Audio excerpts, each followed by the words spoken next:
Boa tarde, estou gravando esse vídeo para o canal Plataforma Moretti, que busca tratar de assuntos de engenharia agrícola, sendo este vídeo direcionado à disciplina de Fundamentos de Hidrologia, Irrigação e Drenagem.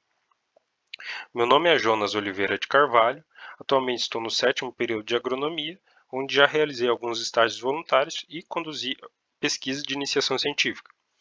Então eu busco, neste momento, apresentar a necessidade de discussão sobre o tema de disponibilidade de água para as plantas, sendo este o principal elemento necessário para o desenvolvimento fisiológico da cultura, visto a necessidade da presença deste elemento desde a quebra de dormência até o estágio reprodutivo da planta, onde o estresse hídrico pode causar grandes danos de produtividade à lavoura.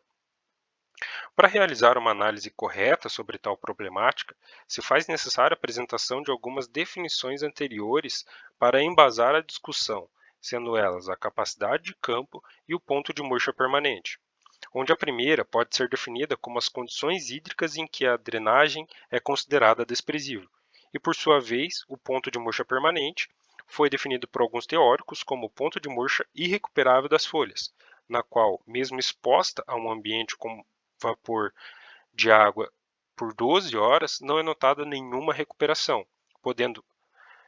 E aqui eu comento que essas duas definições, né, de capacidade de campo e de ponto de murcho permanente, eles podem variar de acordo com cada espécie de planta.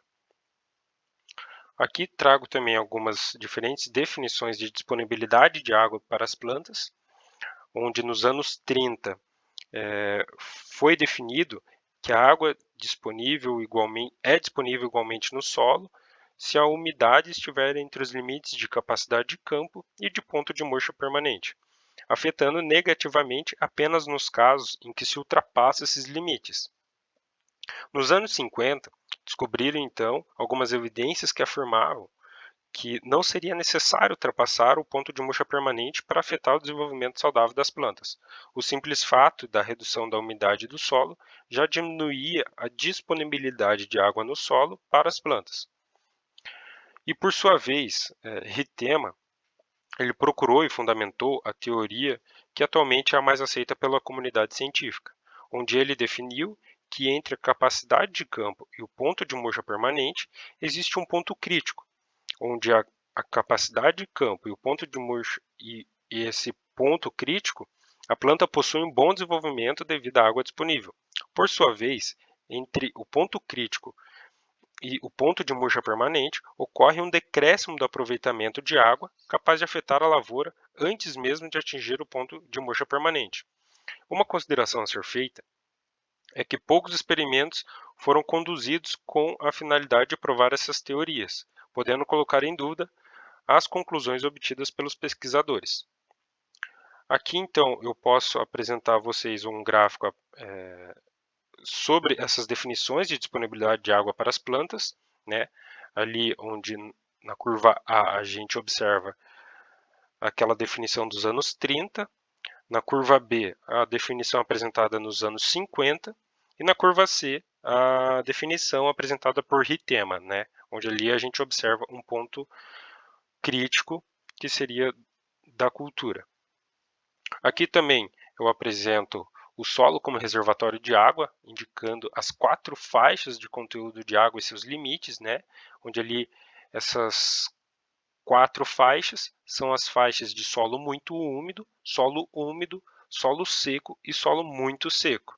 E os seus limites seria ali o limite de saturação, capacidade de campo, conteúdo crítico de água, murcha permanente e, por fim, um ponto de zero água. Tá? Aqui as zonas de potencial matricial apresentadas gradativamente, né? Onde quanto mais negativo, mais próximo do ponto de murcha permanente. Ali passando, então, iniciando na zona úmida, passando pela zona de taxa constante, zona de taxa decrescente e chegando ali na zona de murcha permanente. Aqui também nós temos o conteúdo relativo crítico de água e a transpiração potencial, que foram relacionados pela FAO através da seguinte fórmula, né? O conteúdo relativo crítico de água é igual à umidade crítica menos a umidade do ponto de murcha permanente, dividido pela umidade da capacidade de campo menos a umidade no ponto de morcha permanente. E assim a gente descobre ali, por exemplo, que para essa cultura, o conteúdo relativo crítico de água seria um valor de 0,59, sendo esse valor adimensional. Com isso, eu encerro minha apresentação. Obrigado.